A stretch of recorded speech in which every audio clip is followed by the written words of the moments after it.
ఒక విషయం చూసుకున్నట్టయితే మనము ఆన్లైన్ మోసాల గురించి అయితే చూసుకుంటున్నాం కదా.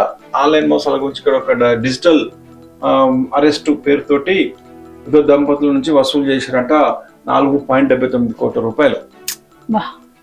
అంటే చూడు ఎట్లా ఉందనేది. హైదరాబాద్ లో నిందితుల అరెస్టు, వారిలో ఒకరు అధికార పార్టీ చెందిన వ్యక్తి.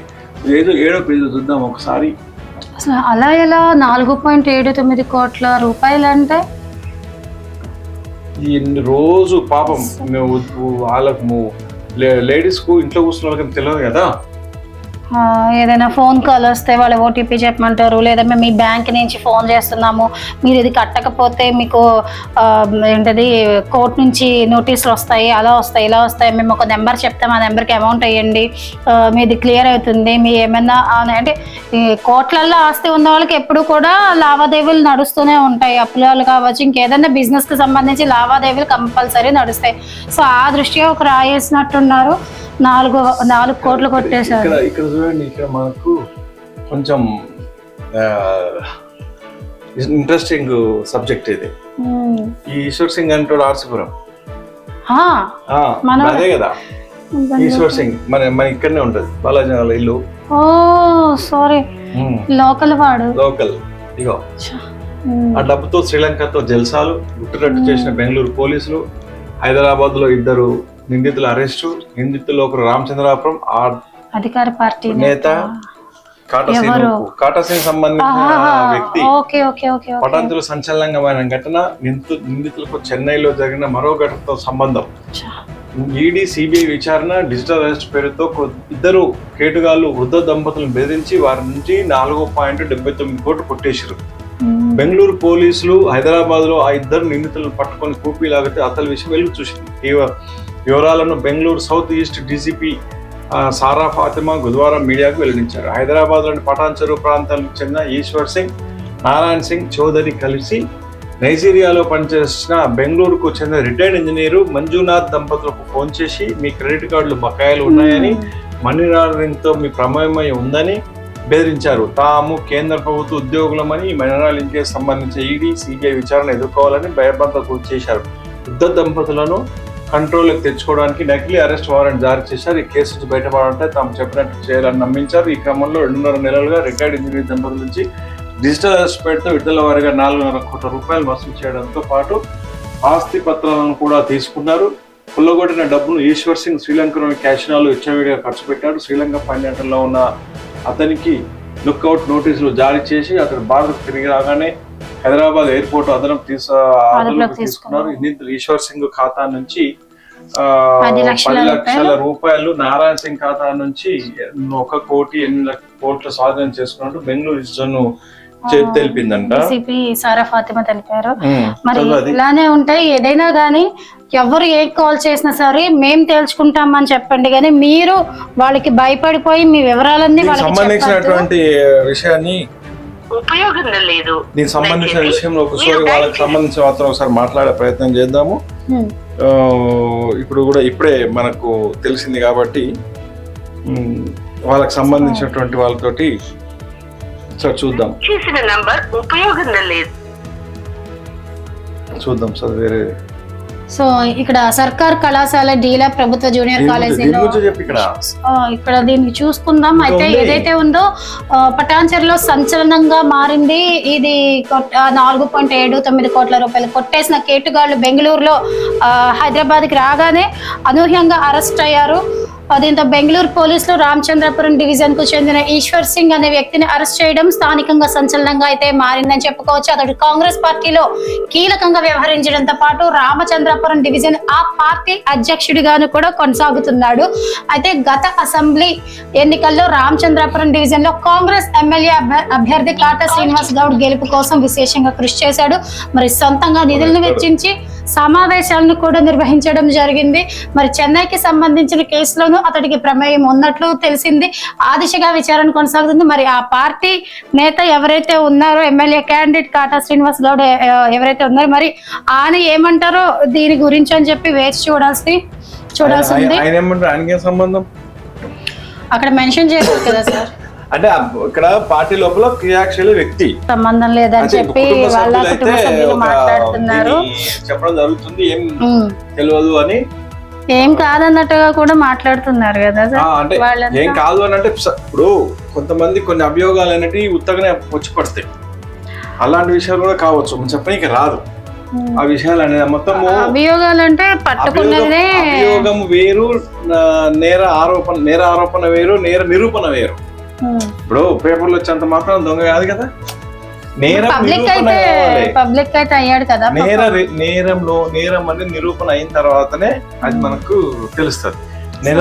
నిరూపణ కానంత వరకు మనం ఎవరిని కూడా దోషులుగా, ఏదేమైనా గానీ అక్కడ ఏ పార్టీకి అయితే పనిచేస్తారో ఆ పార్టీకి చెడిపోయారు, అలాగే వాళ్ళ కుటుంబ సభ్యులకి చెడిపోయారు. ఇంకొకసారి నెక్స్ట్ కూడా నమ్మే ఛాన్స్ లేదు. ఆరోపణ నిరూపించాకనే ఆరోపణ అది నిజమే అని తేలితే కానీ ఇప్పుడైతే బద్నాం అయితే అయ్యారు కదా. ఇప్పుడు బద్నాం అనేది తెలియదు కదా, మనం ఆ విధంగా సమాజం ఎక్కడుందంటే ఇదిగో తోకంటే అదిగో పులని చూపించే సమాజం ఇది. చూపిస్తారు కానీ మనం కూడా ఏంది అని అంటే అది కూడా ఆలోచన చేయాలి. వాస్తవంగా మీరు అన్నది కూడా కరెక్టే, కానీ అది నిజమా కాదా అనేది కూడా మనం కూడా దాన్ని.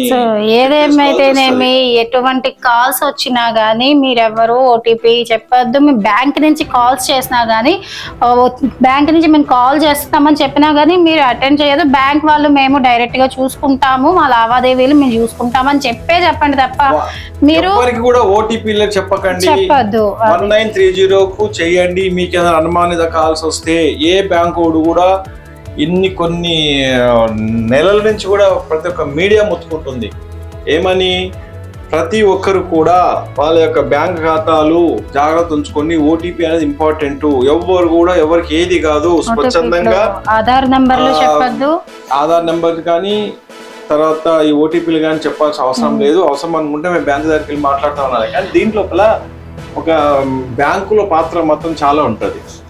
బ్యాంకుల పాత్ర ఏంది అని అంటే, ఒకటేసారి లక్షల రూపాయలు ట్రాన్స్ఫర్ జరుగుతుంటే బ్యాంకు వాళ్ళు ఆపాలి, వాళ్ళని ఆపేసి. ఎందుకంటే ప్రతి బ్యాంకు వాళ్ళకి సంబంధించిన నెంబర్ అనేది ప్రతి ఒక్కరి దగ్గర బ్యాంకులో ఉంటది, వాళ్ళకి సంబంధించిన నెంబర్ అనేది.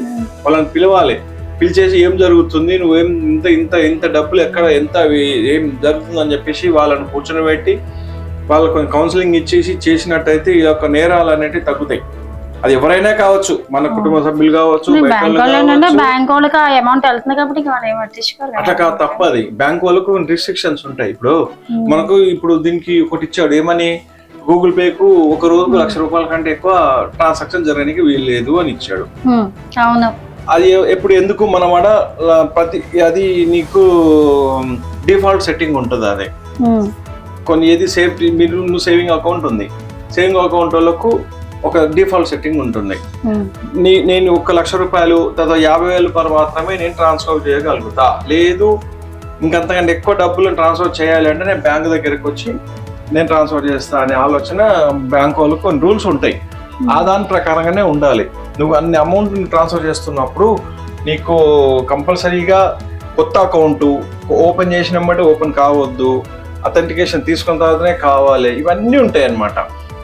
ఇవన్నీ చేసిన తర్వాతనే బ్యాంక్ నుంచి ట్రాన్స్ఫర్ చేయాలి. కాకపోతే ఈ బ్యాంకులో ఉన్నటువంటి వాళ్ళు కొంచెం బ్యాంక్ రూల్స్ మార్చి బ్యాంకు వ్యవస్థ అనేది ₹1,00,000 ట్రాన్స్ఫర్ జరగకుండా అడ్డుకొని వాళ్ళ సమక్షం లోపల ₹1,00,000 ఒక చెక్ ద్వారా కానీ ఆన్లైన్ ట్రాన్సాక్షన్ ₹1,00,000 చేయకుండా ఇది కొన్ని సేవింగ్ అకౌంట్లను, ఈ యొక్క ఎన్ఆర్ఐ అకౌంట్లను కావచ్చు, తర్వాత సీనియర్ సిటిజన్స్ అకౌంట్లు కావచ్చు, ఉన్నటువంటి అకౌంట్లను కొంచెం ఆ విధంగా పర్యవేక్షణ చేయాలి. ఈ కరెంట్ అకౌంట్ అంటారా, రెగ్యులర్ గా జరిగేటువంటి కరెంట్ అకౌంట్లు కోట్లలో జరుగుతుంది, అది వేరే విషయం. కానీ కొన్ని సేవింగ్ అకౌంట్లను మాత్రం జాగ్రత్తగా బ్యాంకు వాళ్ళు చూసుకొని వాళ్ళ గైడెన్స్ ఇస్తే బాగుంటుంది అని చెప్పేసి మేము అనుకుంటున్నాం.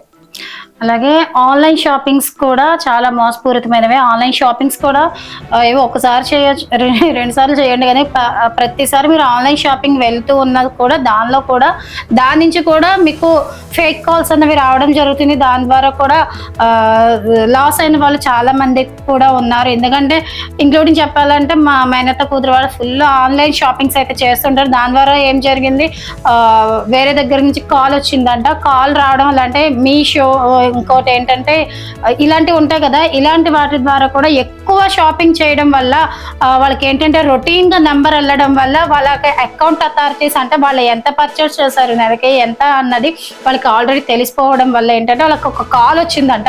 కాల్ వచ్చి మేము బ్యాంక్ నుంచి పోతే అది ఈవినింగ్ 6కి చేశారు. బ్యాంక్ రూల్స్ ప్రకారం ఈవినింగ్ 4 వరకే వాళ్ళకి టైం లిమిట్ ఉంటుంది. సో ఆ టైం లిమిట్ బ్యాంక్ వాళ్ళు ఏం కాల్ చేసినా కానీ వీళ్ళకి ఈవినింగ్ 6కి కాల్ చేసి మరి వీళ్ళు తెలుసుకోక ఓటీపీ నెంబర్ చెప్పారంట, తర్వాత ఆధార్ నెంబర్ చెప్పారంట. Timing 5 o'clock. 5 తర్వాత ఏ బ్యాంక్ కాల్ చేయరు. సో మీరు తెలుసా మరి తెలియకో తెలియదు ఫస్ట్ ఓటీపీ నెంబర్ వస్తుంది మీకు ఇంత ఉంది, మీ అకౌంట్ బ్లాక్ అయింది, మేము బ్లాక్ ఓపెన్ చేస్తాం, మీకు ఓటీపీ నెంబర్ వస్తుంది, ఆ ఓటీపీ నెంబర్ చెప్పండి అని కానీ ఓటీపీ నెంబర్ చెప్పగానే 15,000 ఎగిరినాయి అంట. తర్వాత మీ ఆధార్ నెంబర్ చెప్పండి అని కానీ ఆధార్ నెంబర్ చెప్పారంటే ఆధార్ నెంబర్ చెప్పగానే ఒక 35,000-40,000 ఎగిరిపోయి అలా 50,000 కట్ అయిపోయింది అంట అకౌంట్ లో నుంచి. సో వీళ్ళు బ్యాంక్కి వెళ్ళి ఎంక్వైరీ చేయగానే మీ నుంచి వేరే దగ్గరికి ట్రాన్స్ఫర్ అయినాయి కానీ మా నుంచి ఏ కాల్ అయితే 6కి రావంటే వీళ్ళు PS లో కేసు ఫైల్ చేసినా ఏమవుతుంది, ఏం కాలేదు, కేసు నమోదైంది అంతే. సో ఇలా సైబర్ నేరగాళ్ళు అనే వాళ్ళు ఉంటారు కదా, సో ఆన్లైన్ షాపింగ్స్ కూడా కొంచెం జాగ్రత్తగా చూస్ చేసుకోండి.